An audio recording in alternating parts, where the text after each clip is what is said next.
about to talk to hundreds of people, or whether I'm in a car going from one event to another, I am worrying about their well-being. I'm wondering, is Grandma making them do their homework? She usually does, so we don't know.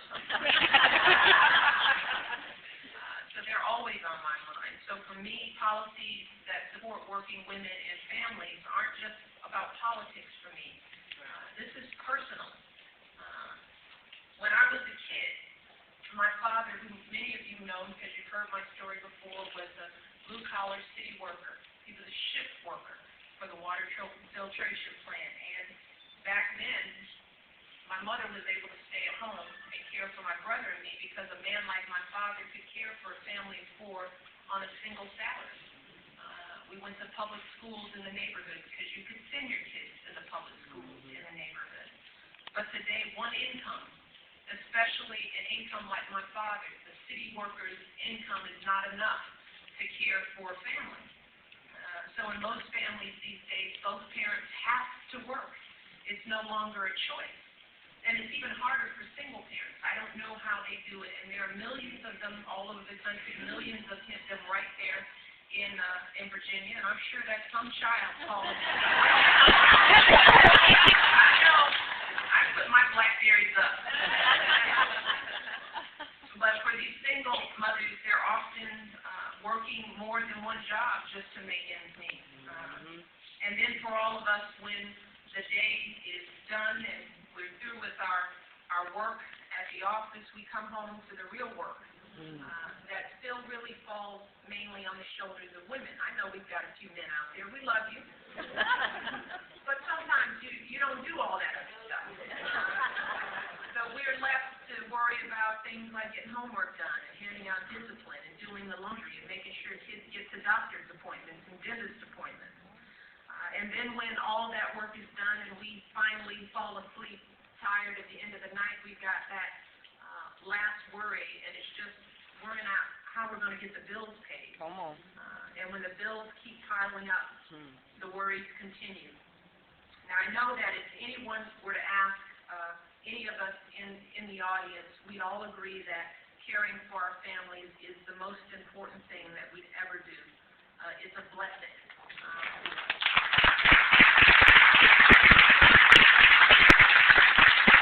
None of us would trade our families and our challenges for anything in the world. Being a parent and running a household is one of the best jobs you could have in the world.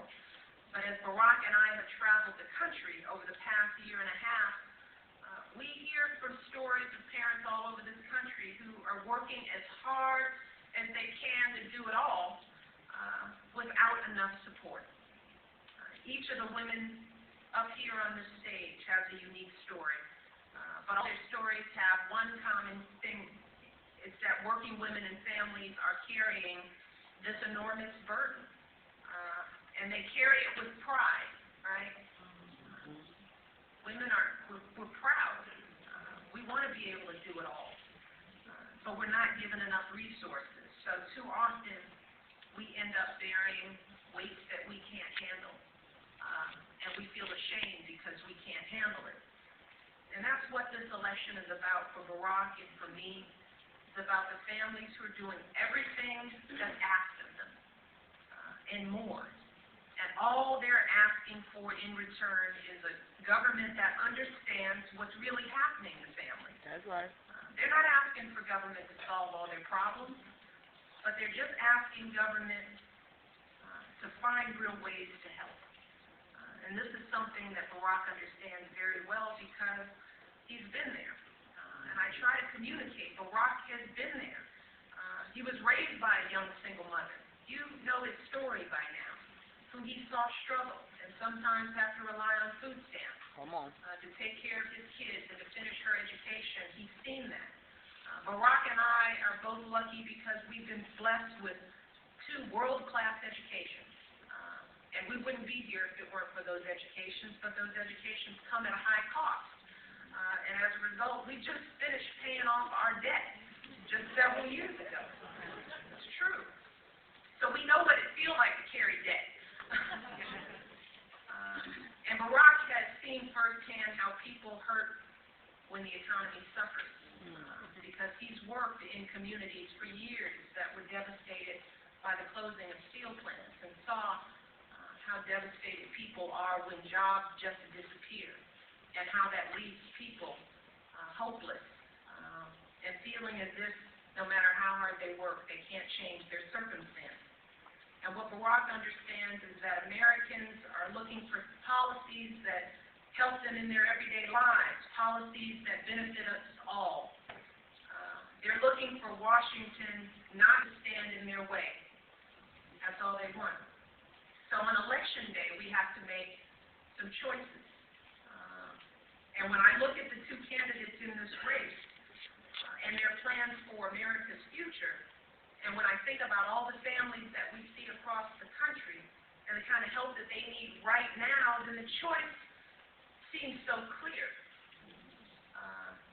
Barack's the only candidate in this election who has built his economic plan around the middle class by giving tax cuts to 95% of all working Americans and rewarding companies that want to create jobs in America rather than shipping them overseas.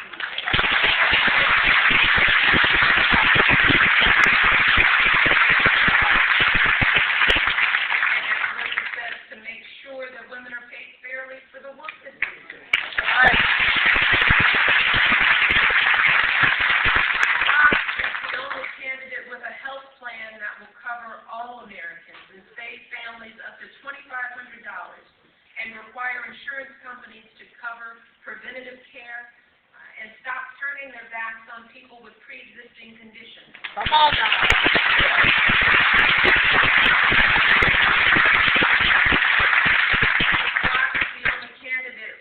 Long-term energy plan that looks beyond quick fixes and makes real investments in renewable energy so that we end our dependence on foreign oil. And he's the only candidate, please. He's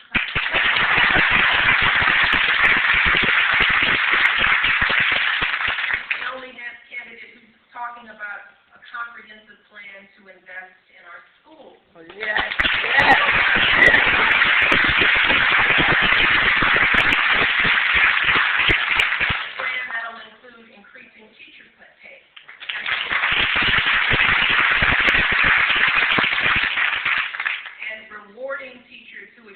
In the classroom and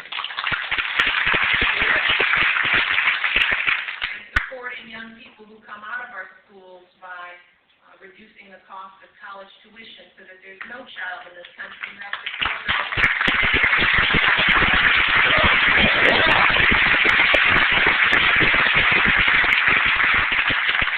the only candidate who's going to expand the Family and Medical Leave Act and require employers to provide all workers with at least 7 paid sick days. Yeah.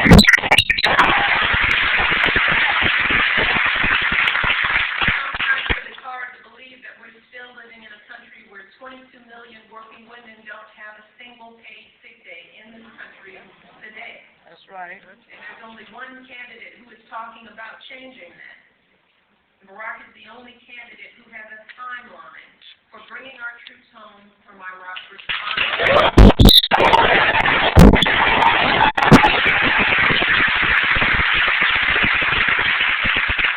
can rebuild our military and start investing the $10 billion that we're spending each month in Iraq, investing it right here at home.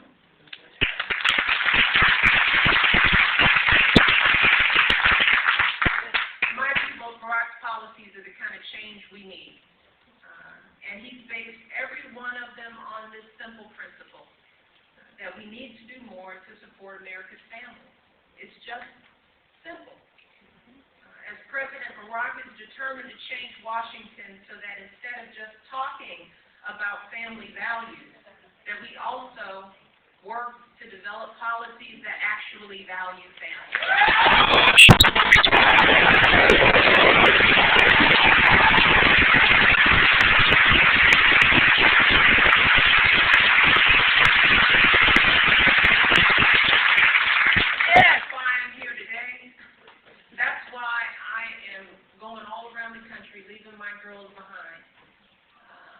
because this is for them. This election is so important. It is going to change their fate forever. It's going to affect the next generations to come forever. And Barack is the kind of president that I feel like this investment is worth it. Because I want to hand my girls a better world. A world where they'll have opportunities to be whatever they can imagine. And I don't want that just for my girls. I want that for all of our daughters and our nieces